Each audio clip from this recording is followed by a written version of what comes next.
I seen you watching the main event last night. Hey, 10 seconds in. All right, somebody got to fight. We got to fight. I said, it was slow early. Sean, it was slow early. Sean. It was. But you, where did that come from? I think it was the co-main. It was the co-main. Oh, it was the co-main? Yeah, oh, okay, all right.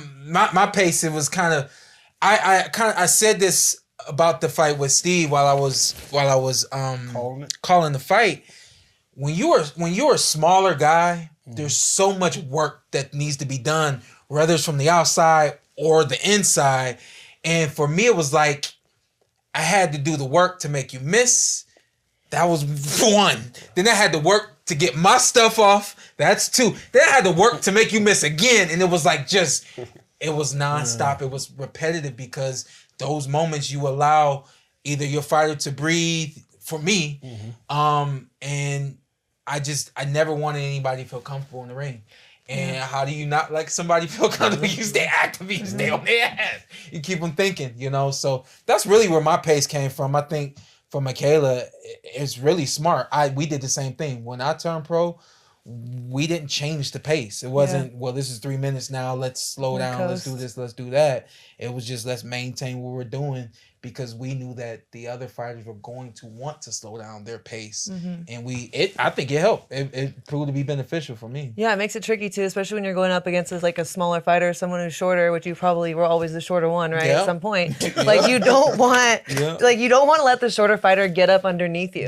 And then the fighter who's long and tall usually has the advantage unless you have someone like you who's pressing the pace and getting up underneath you and throwing it off. That's really the only way to do it. And I think maybe that's where, I know we're skipping a little bit, but maybe that's where Steven Nelson didn't catch on soon enough last night because he was trying to box Pacheco from the outside, which is, who's perfectly in range to get hit by Pacheco, not closing that distance enough and really making it messy. Sometimes you got to make it messy and ugly. For me, it was like early on, he was out enough to where Pacheco couldn't touch him.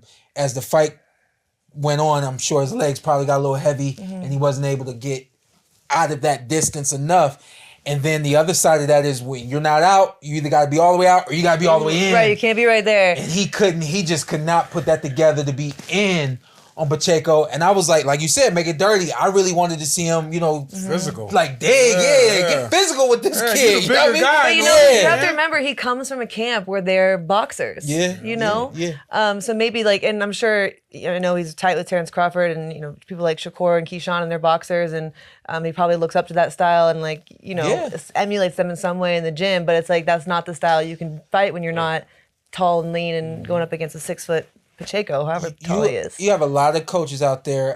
Coach Mitchell. What would you say, Mitch? What's his specialty? Is it teaching you how to box? What's his specialty? He was a boxer, but when I turned pro, he was really adamant about me not being able to. He didn't want me to be one-dimensional, right? He's like, someone's gonna get you on the inside. And when did that happen? When I fought Hamadouche, right? He's like, someone's gonna eventually get you on the inside, and you have to be able to bang and work the body. And I think that's when people were really taken back when I fought Hamadouche and I kind of beat her at her own game on the inside and throwing to the body. But Coach Al had been working on me with that for years because he didn't want me to just box. You again, someone's gonna get underneath you eventually, like you, and if you don't know how to handle it. My dad taught me how to box from the outside, showed me how to use my speed, showed me how to move and things like that. But I would say my dad's specialty was what we call the slip and slide. Getting low, slipping under the punches, sliding the feet, barely off the canvas, but off the canvas, just quick enough to move to get to the fighter, to the target, get to that point and things of that nature. That was, for the sake of words, my dad's specialty. I got to imagine Bo Mack. A lot of coaches know how to teach the wide range of boxing. But then at the end of the day, some coaches are defensive coaches. Some coaches are coaches that want you to know how to teach you how to use your range.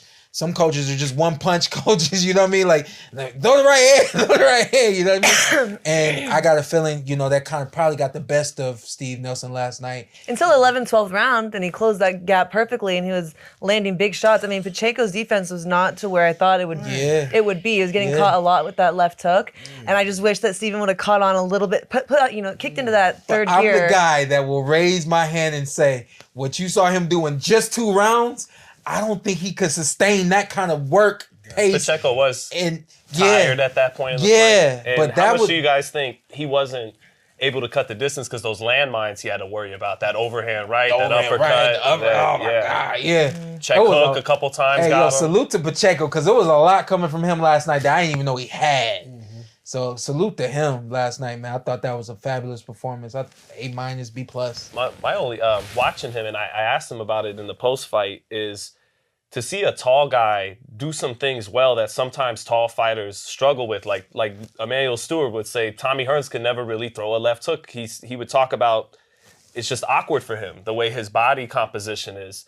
So Pacheco threw a nice check hook, got a nice uppercut. Tall guys could throw the uppercut. He's got a good uppercut, good right hand, but not a dominant jab that can, the fight could have been so much. He's going to be so much harder to beat, and he could go to another level if he ever can get a true, dominant piston-like jab. I don't know. Sometimes God gives you what you got. Maybe it's just not. He's got the gifts he's got, and that's not one of them, even though he's a tall kid. But that also relates to like the work rate. If you look back at like the older fights, where they're just like constantly throwing, they're just reacting. They're reacting. That's why the work rate was so much higher. Now, because Pacheco wasn't using that jab, it's hard to set up combinations. You're overthinking things. You're trying to look for the perfect shot. But if you're flowing, you're letting that jab flow, you're going to see a lot more engagement, a lot more combinations, and that's kind of the difference. Perfect example, because the first half of that fight was like pretty slow. He wasn't doing much. Super slow. Yeah. So then with Pacheco, guys, is it a mechanical thing you see or a temperament thing? Like what's he got to do to get a more dominant jab? It's a gym thing. I like that answer. You have to be.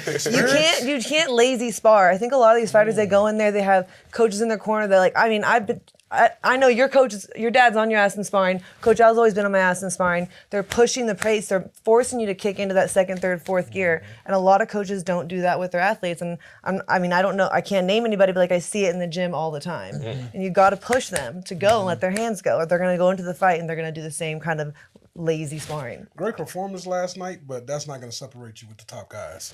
168, you're not going to win a fight. Yeah. But Steven Nelson, he came out and gave you some resistance, but this stuff, this kid still got to work on. Yeah. He still got a ways to go. Yeah. Look great, but still got a ways to go. Yeah, he's 23. Yeah. He's got some time to improve in a lot of ways, but again, like I was really also impressed with his poise. He just, and he can make adjustments good. Yeah, I saw a lot of David Benavidez watching him, a smaller, thinner frame, but I just saw a lot of David Benavidez last night watching him, which is, it's a great sign, because of the things that David was able to accomplish at 168, especially early on in his career as well. So I think his temperament, though, is a little bit more of a boxer. Yeah, and I'd like to see. I just want to see. He's got nice tools. I really think his right hand's coming along nice. Like I'm seeing it. It didn't look like that when we saw him last year against McCalman. You were at that fight too, right? He fought Sean McCalman at the Fountain Blue. It was about when. I don't remember. Yeah, probably. But anyway, he was, because you go to all the fights out here in Vegas, so you probably were. But I didn't see that kind of like conviction on his right hand last year. So that's coming along really good. I would just love to see that more dominant jab. I think he'd be so much harder to beat if he had that in his game, along with everything else he's getting pretty good at. Michaela, what do you think Coach Al has helped you improve the most since turning pro? And you've been with Coach Al forever, though. Yeah, I've been with him forever. Because you were working with him as an amateur, too, right? I've been with him since I was 19 years old. Yeah. I'm 22 now, so it's a long time. You're not 22. I was like, hold on. Hey, I just let it go. I was like, hold on. Oh, shit. Coach Al was a very, his thing was, very technical. He wanted me to stay by my jab like crazy. I mean, there was months in the gym where I wasn't allowed to throw anything but my jab. And he was big on that, keeping that perfect space, and then also knowing how to sit in the pocket and bang to the body, and just really making me a well-rounded fighter. And now I'm out here working with Kofi Jantua. I don't know if you know Kofi, but he stepped up my game so much recently too. I forgot you working with Kofi. Yeah, and just again, the work rate and rotating more into my shots. I think that's something that I lacked doing for a long time because of the amateur scene and the way Coach Al had me boxing and turning.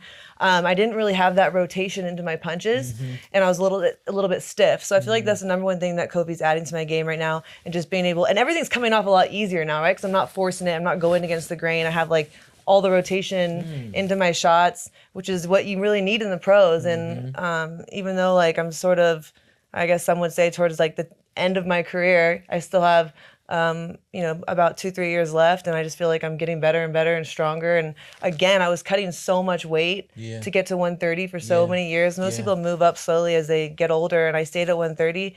And now I've been at 147 for a year and a half, and I'm finally like settling into my body and my strength, and I just feel really good. So yeah, it's crazy. You blew through like 3 weight classes. You're I like know. going right to 147. I tried to move up a little bit, and my body was like, nope. And then everything kind of just balanced after that, because I would like cut all this weight, and then I'd like blow up, and cut all this weight and blow up, and I feel like my hormones were so out of whack. So now I'm like finally settling. I'm like, damn, I should have done this so much longer, so long ago. And then let's go back. Yeah, go ahead. Is Diego ready for a contender? Oh yeah, like Mabili. No. I wouldn't do Caleb. Okay. Hey. All But right. that's a fight. All right. It's a all right. fight. If you don't want to do Caleb, what about Demetrius Andrade? So let's go. Yeah, let's go down just a little bit. They were talking last night. They were talking about Mbili. They were talking about Berlanga. They were talking about Berlanga, and also the kid that just got knocked out. What's his name? Mukambi? No. Mungia. Mungia, excuse me. Yeah. When they were talking about Mungia. I know I probably shouldn't have described him that way. But because that's crazy. My man's a warrior. Yeah. So those were the 3 names they were talking about. So that's like a level right below, a plan. We can't throw Plant in there? I think it's a fight with Plant. Like I don't. He could be Plant, but why take it right now? You don't have, Right now, you're going against yourself. You always want somebody to fight somebody. Now you Al. You know what? You're right. Go ahead, make the Plant fight. No, you're right. You got me.